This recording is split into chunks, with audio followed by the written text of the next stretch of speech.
Hi friends, welcome back to study classes. तो प्यारे दोस्तों, आपके यूजीसी नेट और असिस्टेंट प्रोफेसर एग्जामिनेशंस के प्रिपरेशन चल रहे होंगे। बहुत सारी पढ़ाई, बहुत सारी प्रिपरेशंस आपने ऑलरेडी कर ली होंगी।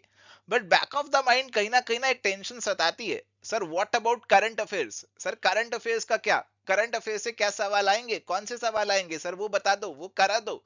और इसी चीज को ध्यान में रखते हुए, ऐसी क्वेरीज को एड्रेस करते हुए, आज मैं आपके सामने लेकर आया हूं जी top 30 MCQs based on current affairs of UGC NET commerce and management.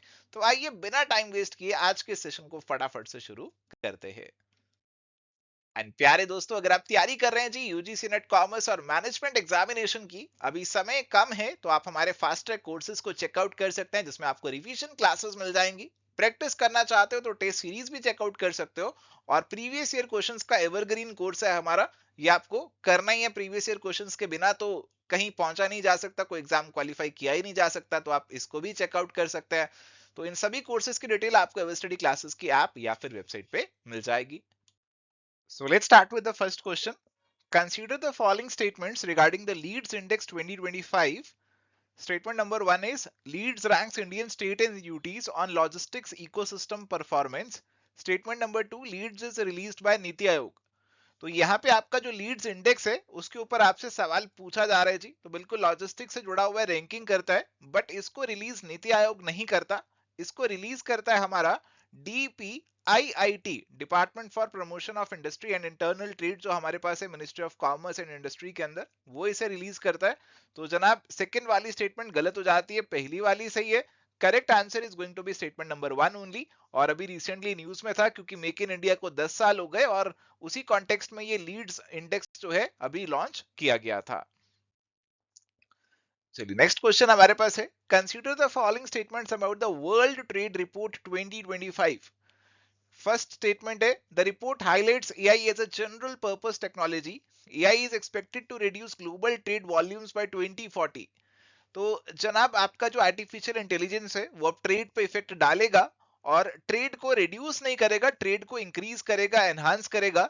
तो जनाब यहाँ पे भी सेकंड वाली स्टेटमेंट आपकी गलत हो जाएगी और इसीलिए हमारे पास जो आंसर बनेगा वो option number A, statement one only का ही रहेगा। ये रिपोर्ट आपके लिए बेहद इंपॉर्टेंट है, world trade report. It is released by WTO. WTO इसको रिलीज करता है, इस रिपोर्ट को। तो ये भी आपको फैक्ट याद रखना है। Next question is, consider the following statements about eJagriti platform. Statement number one, eJagriti is an AI-enabled consumer grievance redressal platform.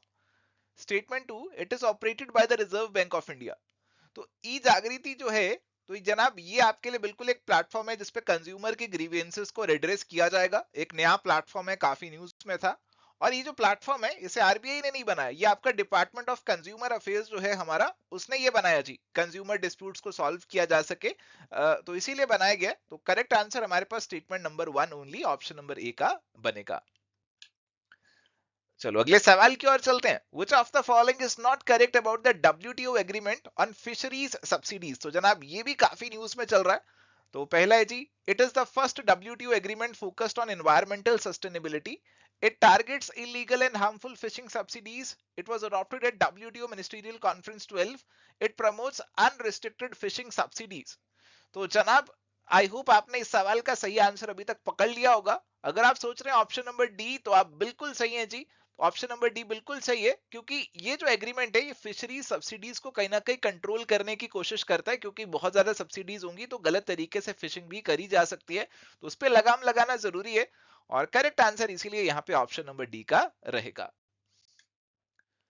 Coming to the next question, which of the following is not correct about forex reserves? तो जनाब forex reserves के बारे में यहाँ पे कौन सी statement correct नहीं है, सही नहीं है, वो आपसे पूछी जा रही है जी।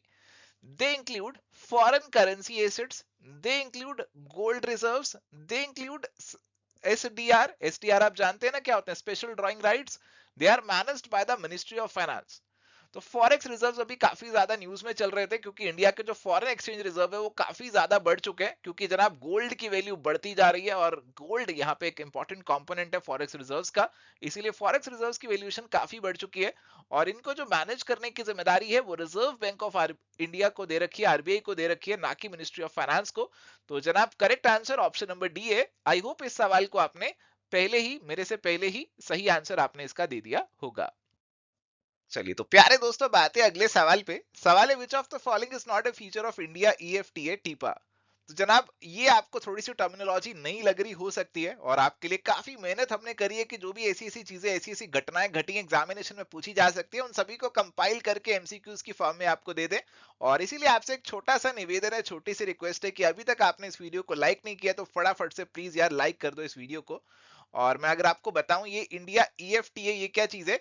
ये आपका यूरोपियन फ्री ट्रेड एसोसिएशन है। ये आपकी यूरोपियन कंट्रीज हैं, उनकी फ्री ट्रेड एसोसिएशन है। और उनके साथ हमने एक trade and economic partnership agreement जो है ना, उसको यहाँ पे जो उस एग्रीमेंट को साइन किया इंडिया ईएफटीए टीपा जो है। और जनाब, यहाँ पे कौन सा उसका फीचर नहीं है ये आपसे पूछ रहे हैं।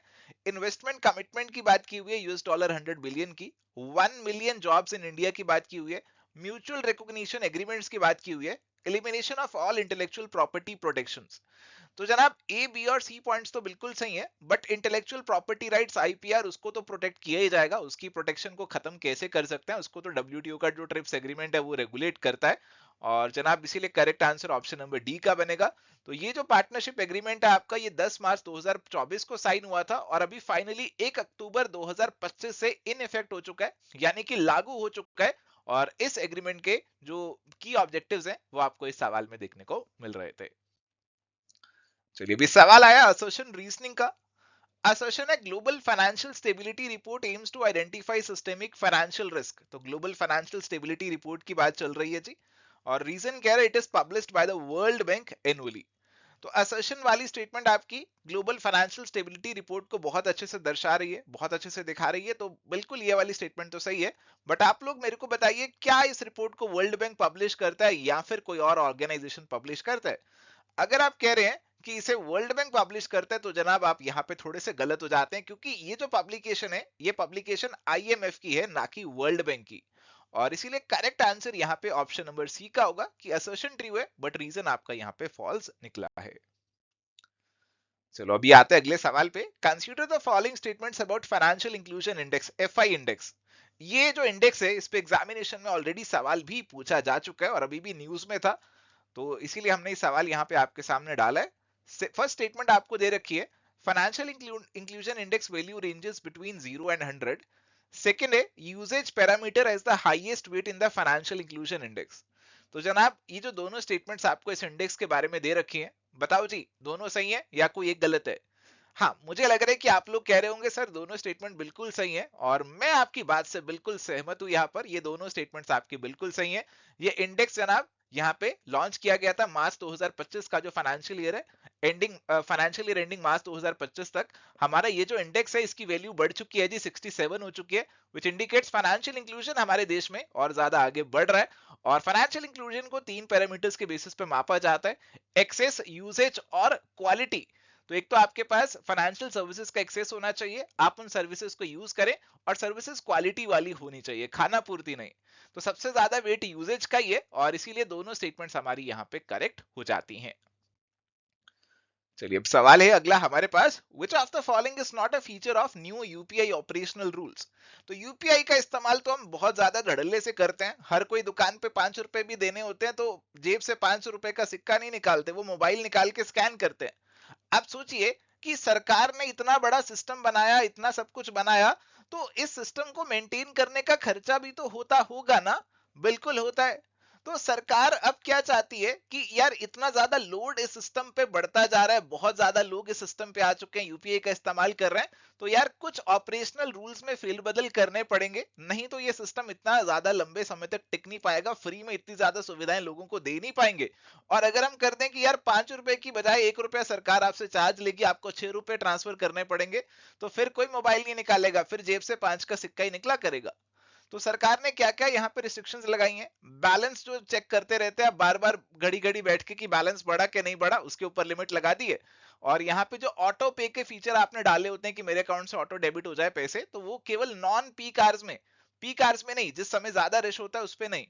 अनलिमिटेड ट्रांजेक्शन स्टेटस चेक्स, तो जनाब यहाँ पे देखो अनलिमिटेड ट्रांजैक्शन स्टेटस चेक्स की बात कर रहे हैं, तो जनाब इस पे तो लिमिट लगाना जरूरी लग रहा है, क्योंकि ये अनलिमिटेड हो जाएगा तो फिर लोड तो बढ़ेगा सिस्टम पे, तो ये फीचर नहीं होना चाहिए। बेनिफिशियरी नेम प्रीव्यू भी सिस्टम डाल दिया जी, कि आप किसी को पैसे ट्रांसफर कर रहे हैं तो बेनिफिशियरी का नाम भी आपको पहले दिखेगा कि किसके अकाउंट में पैसे जाने वाले। तो ऑप्शन नंबर सी जो है वही हमारा यहाँ पे करेक्ट बनता है, और जो हमारे स्टेटस चेक्स हैं उसको लगा दिया 3 पर ट्रांजेक्शन, आप स्टेटस चेक्स यहाँ पे कर सकते हैं। So correct answer is option number C. चलो जी, which of the following is not a labour code enacted in India. तो अभी थोड़ा समय पहले ही आपने न्यूज में सुना होगा कि इंडिया के जो लेबर लॉ हैं बदल चुके हैं, सरकार से मंजूरी मिल चुकी है 4 नए लेबर कोड्स को, और इनमें से कौन सा लेबर कोड नहीं है वो आपको बताना है। Code on wages, industrial relations code, code on corporate governance and code on social security. तो जनाब 4 कोड्स हमारे पास हैं, पर इसमें से कोई भी कोड ऑन कॉर्पोरेट गवर्नेंस अपने पास नहीं है, और इसीलिए करेक्ट आंसर यहाँ पे ऑप्शन नंबर सी का बनेगा। चलिए, तो अगला सवाल हमारे पास है, असर्शन और रीजन दे रखे हैं। असर्शन है, Mercosur is a regional trade bloc in South America, India seeks to deepen its PTA with Mercosur to boost trade.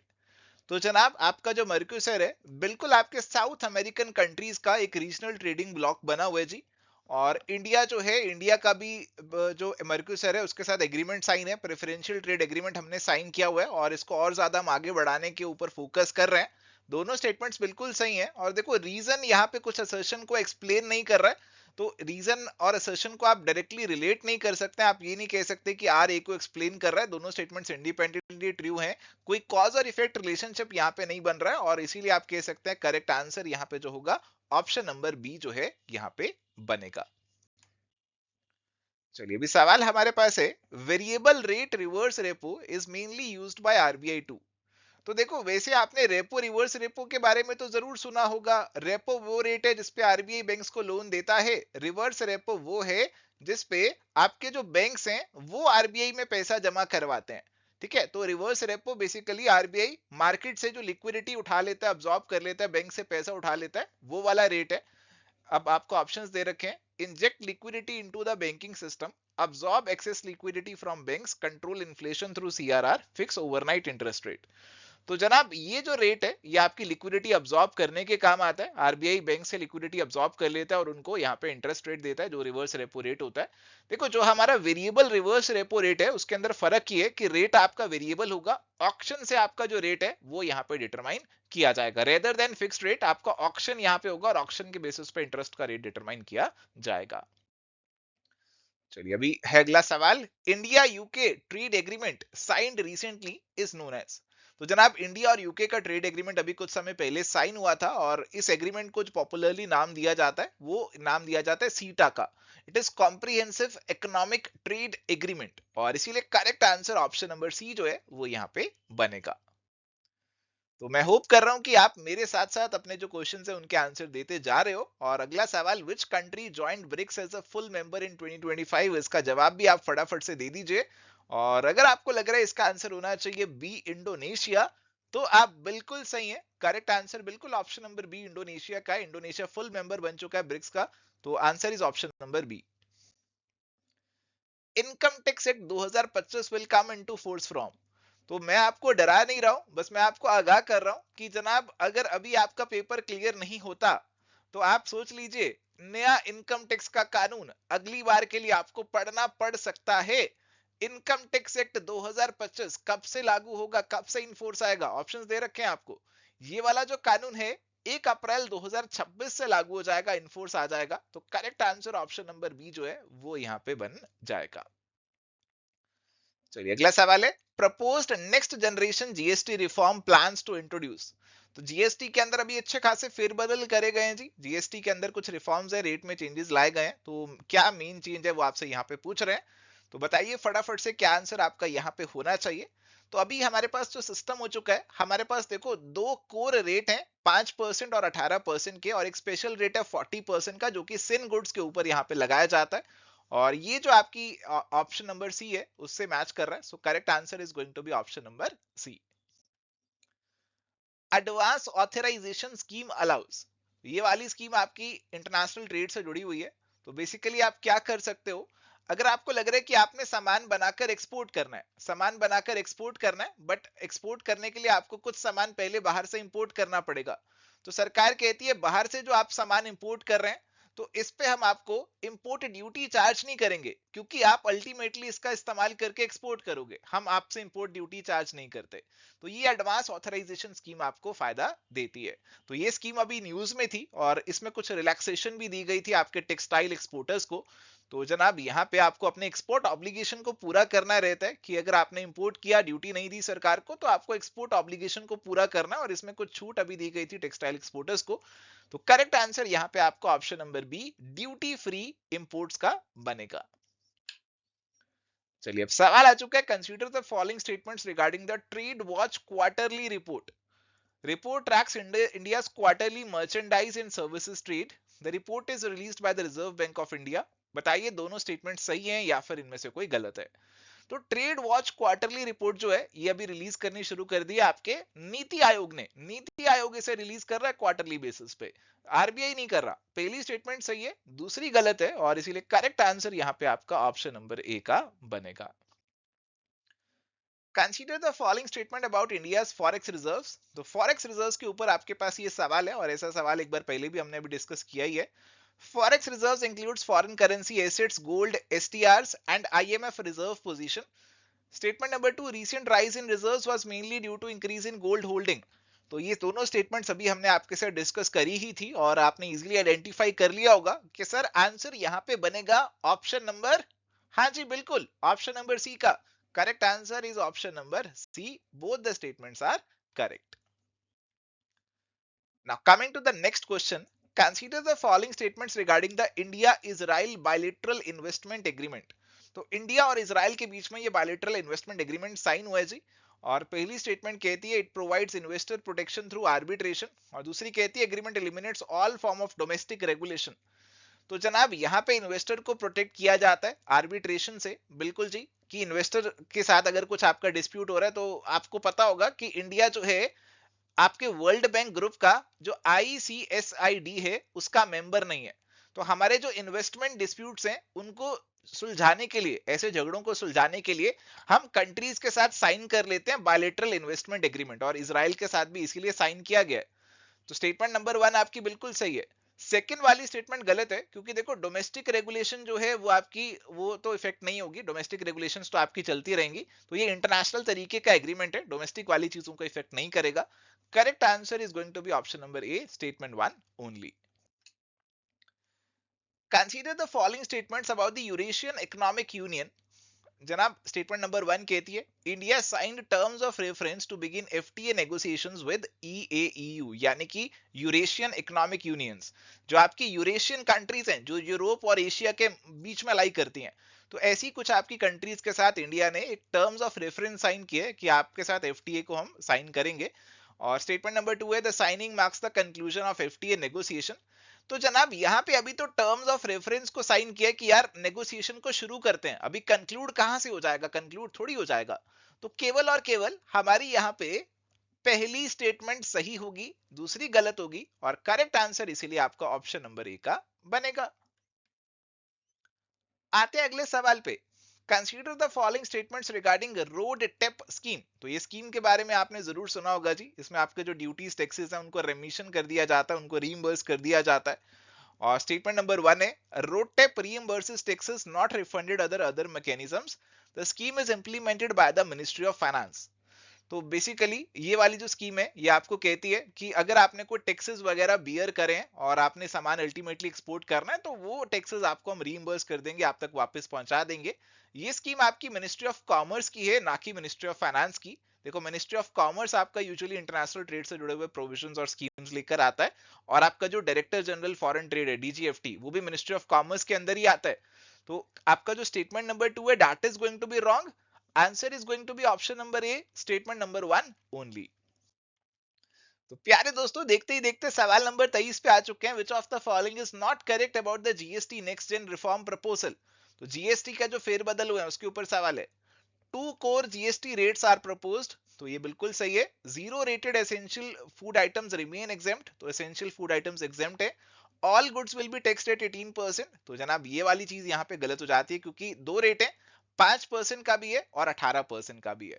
40% rate आपके इन गुड्स के लिए बिल्कुल रखा गया है। तो इजीली आइडेंटिफाई कर लिया कि आंसर आपका यहाँ पे बनेगा ऑप्शन नंबर सी का। तो ये जो आपके अभी रिसेंटली जीएसटी के रिफॉर्म्स आए हैं उनके बारे में आपको जानकारी होनी चाहिए। सवाल है जी, India EFTA trade and economic partnership agreement came into force on. तो अभी हमने शुरू में इसके बारे में एक सवाल ऑलरेडी डिस्कस किया भी था, इंडिया ईएफटीए टीपा के बारे में। तो ये जो एग्रीमेंट है ये भी रिसेंटली इनफोर्स आया, मैंने आपको बताया भी था 1 अक्टूबर 2025 से इनफोर्स आ चुका है। ये मैंने इसी डाला कि मैं देखना चाहता था कि आपको याद है कि नहीं है। तो जिसने 1 अक्टूबर 2025 का आंसर दे दिया उसे बिल्कुल याद है, वो होशियार है और बिल्कुल ध्यान से सुन रहा है सारे सवालों को। तो correct answer option number C यहाँ पे बनेगा। चलिए अगला सवाल, RoDTEP scheme has been extended till. तो रोड टेप स्कीम पे सवाल इसीलिए डाला था क्योंकि ये स्कीम आपकी और आगे बढ़ा दी गई है और एक्सटेंड कर दी गई है। तो ये स्कीम अभी आपकी चलेगी मार्च 2026 तक, मार्च 2026 तक चलेगी और इसीलिए correct answer option number B का यहाँ पे बनेगा। चलिए अब सवाल है, निर्यात दिशा मेनली फोकसेस ऑन। तो जनाब हमारे पास ना एक नया एक्सपोर्ट प्रमोशन मिशन आ चुका है और उस मिशन के अंदर दो चीजों के ऊपर फोकस है, एक निर्यात दिशा और एक निर्यात प्रोत्साहन। और यहाँ पे अगर मैं निर्यात दिशा की बात करता हूं तो निर्यात दिशा का फोकस बेसिकली क्या रहता है कि आपको हम दिशा दिखाएंगे, आपकी हेल्प करेंगे, मदद करेंगे, फाइनेंशियल सपोर्ट नहीं देंगे, आपको नॉन फाइनेंशियल सपोर्ट देंगे, quality upgradation, branding, packaging, logistics, trade fair, capacity building, ऐसा नॉन फाइनेंशियल सपोर्ट देंगे। So correct answer is option number C. तो ऑप्शन नंबर सी आंसर यहाँ पे रहेगा। सवाल है, which labour code allows women to work at night with safeguards. तो बताओ जी कौन सा लेबर कोड लगेगा जो हमारी विमेन है वो रात में भी काम कर सकती हैं, प्रॉपर सेफगार्ड्स रहेंगे। बताइए कौन सा है लेबर कोड, वेजेस होगा, इंडस्ट्रियल रिलेशन होगा, सोशल सिक्योरिटी होगा या वर्किंग कंडीशन कोड होगा। तो बिल्कुल आप इजीली आइडेंटिफाई कर सकते हैं कि सर ये वर्किंग कंडीशंस वाला जो कोड है, आपका जो ऑक्यूपेशनल सेफ्टी वाला जो कोड है, occupational safety health and working conditions code, ये यहाँ पे अप्लाई करेगा और correct answer option number D यहाँ पे इजीली बन जाएगा। चलिए वर्ल्ड इकोनॉमिक आउटलुक, ये रिपोर्ट अभी रिसेंटली पब्लिश हुई थी, न्यूज में थी। तो बताइए ये किसने पब्लिश करी थी, कौन ऑर्गेनाइजेशन इसे पब्लिश करता है। तो ये वाली जो रिपोर्ट है it is published by IMF, IMF publish करता है जी इस रिपोर्ट को। So correct answer option number C का यहाँ पे रहने वाला है। चलिए अब सवाल है, स्वामी फंड इज रिलेटेड टू। ये फंड भी काफी न्यूज में चल रहा था, तो ये फंड आपका किससे जुड़ा हुआ है ये आपको बताना है। तो फटाफट से सोचिए और बताइए क्या आंसर यहाँ पे होना चाहिए, ए, बी, सी या फिर डी। अगर आप कह रहे हैं आंसर होना चाहिए ऑप्शन नंबर बी का, तो आप बिल्कुल सही है जी। ये वाला जो फंड है इसकी फुल फॉर्म है special window for affordable and mid income housing fund. तो अफोर्डेबल और मिड इनकम हाउसिंग फंड है, तो जनाब एक सरकारी फंड है और आरबीआई ने यहाँ पे इसे कुछ एग्जम्पशंस दिए हैं रिसेंटली कि इन्वेस्टमेंट फंड्स को लेकर वैसे तो काफी टाइट रूल्स रेगुलेशंस रहते हैं, बट इसको यहाँ पे रिलैक्सेशंस मिल चुकी हैं क्योंकि यार अफोर्डेबल हाउसिंग से जुड़ा हुआ है। और करेक्ट आंसर यहाँ पे आपको ऑप्शन नंबर बी का बनेगा। चलिए तो प्यारे दोस्तों आ चुके आज के आखिरी सवाल की तरफ। China's WTO complaint against India relates to. तो चाइना ने इंडिया के अगेंस्ट WTO में कंप्लेंट कर दी है जी, और क्या कंप्लेंट किस बारे में करी है वो आपको बताना है जी। और देखो चाइना ने कहा है कि जो इंडिया है ना अब ईवी और जो बैटरीज वगैरह होती हैं उसके ऊपर सब्सिडीज देता है और ये चीज गलत है। जो WTO का सब्सिडीज और काउंटर वेलिंग एग्रीमेंट रहता है ना, इंडिया उसका वोलेशन कर रहा है। तो ये कंप्लेंट अभी चाइना ने इंडिया के अगेंस्ट WTO में कर दी है। तो करेक्ट आंसर यहाँ पे आपका ऑप्शन नंबर सी का बनेगा। सो थैंक यू प्यारे दोस्तों, ये थी आज की हमारी चर्चा आपके इंपॉर्टेंट करंट अफेयर एमसीक्यूज के ऊपर। उम्मीद करते हैं कि आज के सेशन से आपको थोड़ा सा कॉन्फिडेंस जरूर मिला होगा कि यार जो भी इंपॉर्टेंट करंट अफेयर्स की चीजें थी आपकी कॉमर्स से जुड़ी हुई वो आपकी यहाँ पे रिवाइज हो चुकी है, एमसीक्यूज की फॉर्म में कवर हो चुकी है। और इस सेशन को यहाँ पे कंक्लूड करते हैं, एंड करते हैं जी। इस सेशन का पीडीएफ आपको हमारे टेलीग्राम चैनल पे मिल जाएगा, तो वहां से आप उसे चेकआउट कर सकते हैं। मिलते हैं जी नेक्स्ट सेशन में। Till then goodbye, take care, all the best.